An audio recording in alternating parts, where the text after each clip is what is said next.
শারমিন সুমি বলছি, education councillor from faith overseas. আমি বরাবরের মতন আবারও চলে এসেছি নতুন আরেকটি সফলতার গল্প নিয়ে।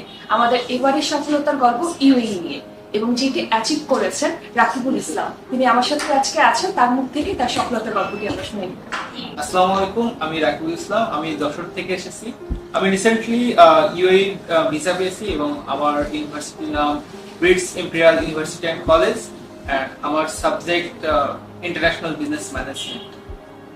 হ্যাঁ, একটু জানতে চাইবো আপনি ফেইথের সাথে কিভাবে কানেক্ট হলেন?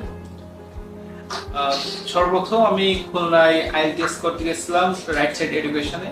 তো ওখানে একটা আপুর সাথে দেখা হয়, সাদিয়া আপু নামে। উনি আমাকে আর কি ফেইথ ওভারসিজ লিমিটেডে আমার পরিচয় করে দেয় খুলনা শাখায়। আমার মূল টার্গেট ছিল অস্ট্রেলিয়ায় যাওয়ার।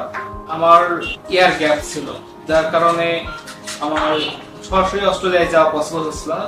ওখানে ফেইথ ওভারসিজ থেকে আমাকে জানানো হয় যে আমি ইউএই থ্রু দিয়ে আমি অস্ট্রেলিয়ায় যেতে পারবো। ওখানে একটা বছর পড়ার পর ওখানে ক্রেডিট ট্রান্সফার করে আমি অস্ট্রেলিয়ায় যেতে পারবো। দেন সমস্ত কিছু জানার পরে আমি ডিসাইড করলাম যে আমার জন্য এটাই বেস্ট অপশন হবে। এইভাবে আমার প্রথমে রাইট সাইড এডুকেশন, তারপরে সাদিয়া আপু, তারপরে ফেইথ ওভারসিজ লিজা আপুর সাথে দেখা হয়। দেন লিজা আপুর সমস্ত কিছু ডিটেলসে বলার পর আমার কাছে এটাই বেস্ট অপশন মনে হয়। আমি প্রসেস শুরু করি। এরপর জানতে চাইবো, ফেইথের সাথে লম্বা একটা জার্নি ছিল আপনার, তো অভিজ্ঞতাটা কেমন ছিল এবং এই যাত্রায় আপনি কি কোনো সমস্যার সম্মুখীন হয়েছেন কিনা? আসলে আমি ফেইথের সাথে এই যে একটা লম্বা জার্নি পার করেছি, এখানে আমার কোনো প্রকারের কোনো সমস্যা হয়নি।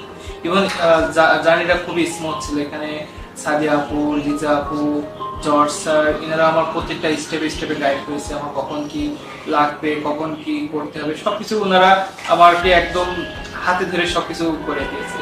সো আমি কোন ধরনের প্রবলেম ফেস করিনি। ধন্যবাদ ভাইয়া। ভাই, এখন একটু যদি আমাদেরকে জানাতেন, দেশে বাইরে স্টাডি পারপাসে যাওয়ার জন্য তো অনেক স্টুডেন্টরাই আসে, নতুন নতুন অনেক স্টুডেন্ট আসে, ফেইথের সাথে যোগাযোগ করে।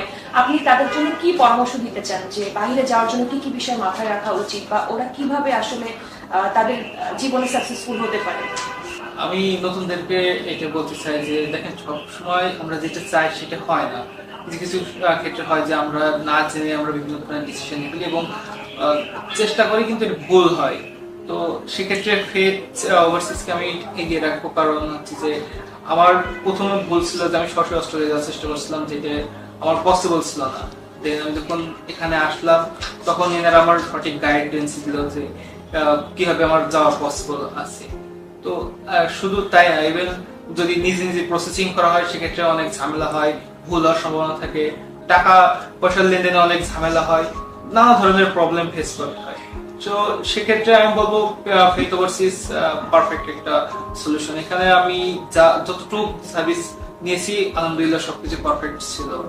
ইভেন আমার ভিসা সাধারণত যে টাইম লাগে তার থেকে কম টাইমের ভিতরে আমি ভিসা পেয়ে গেছি। সবকিছু বিবেচনায় faith overseas limited educational council perfect একটা সলিউশন। থ্যাংক ইউ ভাইয়া। ফাইনালি আপনি আপনার ভিসা হাতে পেয়েছেন। আমি জানি এই মুহূর্তের জন্য সব স্টুডেন্টরা অপেক্ষা করে যে কবে তারা ভিসা পাবে। তো এখন আপনার অনুভূতিটা যদি আমাকে একটু শেয়ার করতেন যে কেমন লাগছে আপনার ভিসাটা হাতে পাওয়ার পর? আলহামদুলিল্লাহ, আমি ইউএই ভিসা পেয়ে গেছি এবং আমি খুবই খুশি, কারণ এটার জন্য সব স্টুডেন্টরাই অপেক্ষা করে থাকে।